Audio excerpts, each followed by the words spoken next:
inconsciente que eles têm. Agora, trazendo para a questão da mãe. Às vezes a mãe é a mesma coisa. A mãe precisa ir trabalhar, precisa se virar, e aí ela vai fazer o quê? Ela vai colocar a criança onde? Numa creche. E a creche, a criança vai ficar o dia todo lá naquela creche. A criança, ela cresce de forma inconsciente e não é um sentimento. E aí, se você pergunta para crianças, para adultos, lembra da sua infância, momentos que você estava com seu pai, com sua mãe, que estava brincando. Eles não têm lembrança. Eu não lembro. Eu não tenho lembranças aí do meu pai, da minha mãe, o tempo eu brincando, porque geralmente foi apagado, porque o inconsciente entende, a alma da criança entende que ela teve uma rejeição. Aí quando ela cresce um adulto de forma inconsciente, ainda querendo depender, é como se o pai e a mãe estivesse devendo alguma coisa para eles. E é inconsciente, gente, isso não é de forma consciente, não Às é vezes uma... a pessoa não tem nem consciência, Ela mas não sente tem. uma falta dentro Ela sente é o que nós chamamos de dor oculta. do oculto. E aonde que isso se manifesta? No comportamento. Um comportamento. Por exemplo, 90% das pessoas... Eu vou usar esse número, que é um número bem expressivo. O senhor é pastor. Quando o senhor faz um culto de estudo, dá um número de pessoas. Quando você faz um culto de prosperidade ou portas abertas, dá outro número de pessoas. Dá maior, né? Qual que dá mais, gente? De prosperidade, de bens. Bênção financeira e tal. Ou seja, tecnicamente, as pessoas, a maior necessidade que elas têm hoje está correlacionada à questão financeira, prosperidade financeira. Só que prosperidade financeira não é para...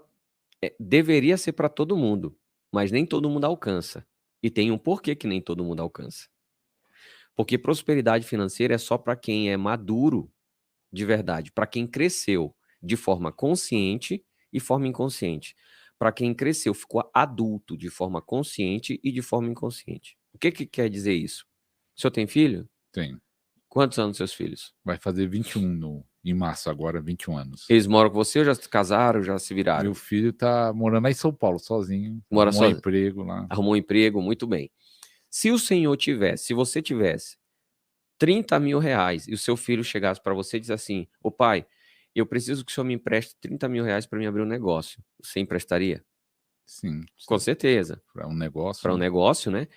Ele é adulto, 21 anos, já está morando sozinho, está se virando, ele precisa do empréstimo para começar um negócio, você emprestaria. Você até, eu digo para você que talvez você até daria para ele. Então, eu te dou. É ou não é? Isso. Por causa, ele chegou numa fase de maturidade para isso, certo? Certo. Agora, se seu filho tivesse 2 anos de idade e ele te pedisse o mesmo valor, você daria para ele? Não, daria R$1. R$1. 2 anos. 2 anos, R$1. Não tem mais moeda, né? Tem moeda de R$1, não tem mais cédula de R$1, você daria 2. No máximo. Não é verdade? É. Ok. Por que você não daria? Por causa que não tem a maturidade. Não tem a maturidade para tomar conta do dinheiro, certo? Prosperidade financeira é a mesma coisa.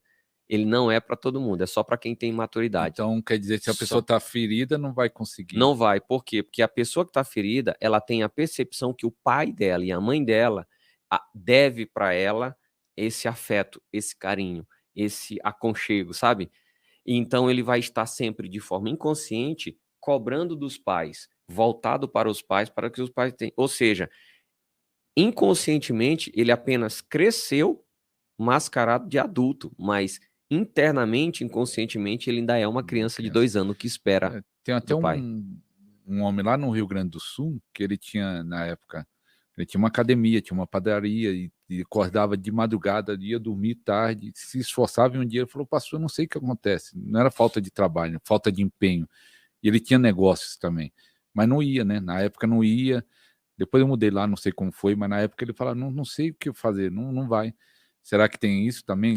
Tinha algo faltando dentro, não era nem fora. Porque fora ele tinha condições, mas não ia. Sim, e aí a gente tem que fazer uma análise, né? Tem que fazer uma boa conversa para entender qual o conceito de vida dele, porque envolve várias questões. Agora mesmo, eu vindo para cá, eu recebi uma mensagem de uma pessoa que ela perguntou sobre a nossa imersão de cura da alma, de cura interior, de curas Depois nós vamos até emocionais. falar. Vamos até falar sobre isso. Fica aqui com a gente, hein? Fica aí que vai ser algo tremendo. Vai. Algo... E ela perguntou o seguinte, que ela queria saber informações do evento porque ela queria participar. E aí eu sempre pergunto para a pessoa assim, me conta um pouquinho da sua história, o que te levou a buscar ajuda? Que a gente vai buscar ajuda porque a gente precisa de alguma área da nossa vida tá descontrolada. Me conte a sua dor, eu quero ouvir de você. E ela me falou o seguinte, a minha vida, ela sempre foi, a minha infância foi muito tranquila, muito boa. Eu não tive nenhum problema com meu pai nem com minha mãe.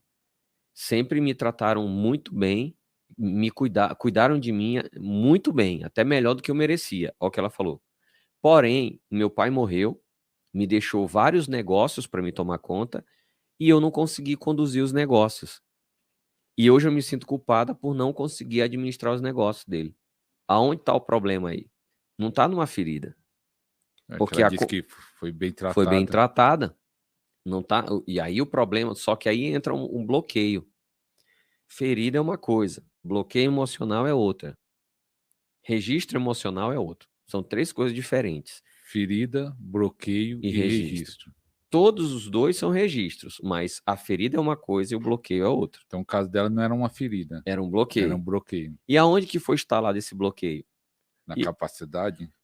Justamente quando ela chega no momento em que ela diz assim, eu fui muito bem tratada. Já viu aqueles pais? E aí eu vou dizer para você, nós estamos enfrentando esse problema agora, generalizado, no mundo. Eu estive em Foz do Iguaçu e eu fui ver lá aquela construção lá como é que é o nome lá? Itaipu. Itaipu. Já ouviu falar em Itaipu, né? Na usina. Eu vi lá essas imagens lá. Você viu, né? Eu postei. Gente, é uma coisa absurda, assim, de grande, assim. É uma construção que você fica pensando como é que o homem construiu aquele negócio. Eu tive lá na Itália, eu fui em Roma e fui em Verona, onde tem os 2 coliseus. Tem um em Roma e tem um em Verona. Eu vi os 2. É algo assim, é um monumento assim, extraordinário aquele negócio. E eu falo para você, e a gente entrou numa discussão lá em Foz, em Itaipu, o pessoal que nos levou lá falou assim, essa geração de hoje não construiria um monumento daquele tamanho, porque não teria mão de obra especializada para construir. Porque a nossa geração está sendo a geração que está produzindo a maior geração de homens fracos, de pessoas fracas. E tem um porquê disso. Quer ver? E inconscientemente, tanto todo mundo, como eu, como você, inconscientemente, a gente acaba somando para que essa geração de homens, de pessoas fracas, venham para o mundo. De que forma? Você teve uma infância tranquila ou uma infância difícil? No sentido de farta ou escassa? Era com muitos bens ou poucos bens? Não era muitos bens, não. Era minha mãe separou do meu pai, né? Uhum. Quando eu não sei se eu tinha 10 anos, e aí ela tinha que ralar muito. Assim, não faltava nada, mas ela ralava muito dia e noite trabalhando para manter eu e meu irmão. Muito bem. Não faltava comida, não faltava roupa, mas às vezes faltava um brinquedo, né, da estrela. Lembra dos brinquedos da estrela? Brinquedo, eu queria uma bicicleta. Uma bicicleta e não tinha. Né? Não faltava isso. Aí você casou e teve filhos. O que a gente fala quando a gente casa e tem filhos? E já vi muitos também falar isso aqui, vou dar o que eu não tive. Eu vou dar o que eu não tive. Exatamente aquilo que eu não tive, eu vou dar para o meu filho, eu não vou deixar faltar nada para ele. E aí a gente acaba caindo naquela coisa de cuidar dos nossos filhos demasiadamente, né? Aquela super proteção. Quando a gente faz isso, a gente impede que os nossos filhos eles tenham desafios de acordo com a idade deles, com a mentalidade deles, que está em construção. A gente impede isso. Quando a gente impede eles nessa fase, e tudo na nossa vida é registrado a partir do 0 até os 12 anos de idade.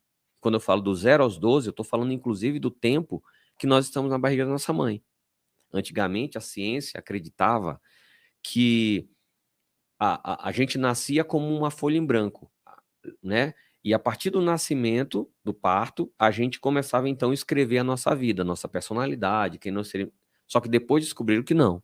A partir do momento que há a fecundação do óvulo e do esperma na barriga da mãe lá, que gerou o zigoto, a partir daquele momento já começam a ser gravadas memórias emocionais ali. Então a nossa vida é construída do 0 até os 12. Tudo que acontece na nossa vida é registrado. Aí a gente vai e tem aquela super proteção para com nossos filhos. Impedindo, quando cai, já pega no colo, não deixa ele chorar um tiquinho. Quando cai, se machucou, cala a boca, não fala nada. A gente está impedindo que eles expressem sentimentos, sabe? Quando tem algum desafio para fazer, eles não podem nenhum desafio porque ele prefere chorar para receber. E isso você está potencializando nele registros que quando ele cresce, ele não vai conseguir enfrentar os desafios da vida como deveria.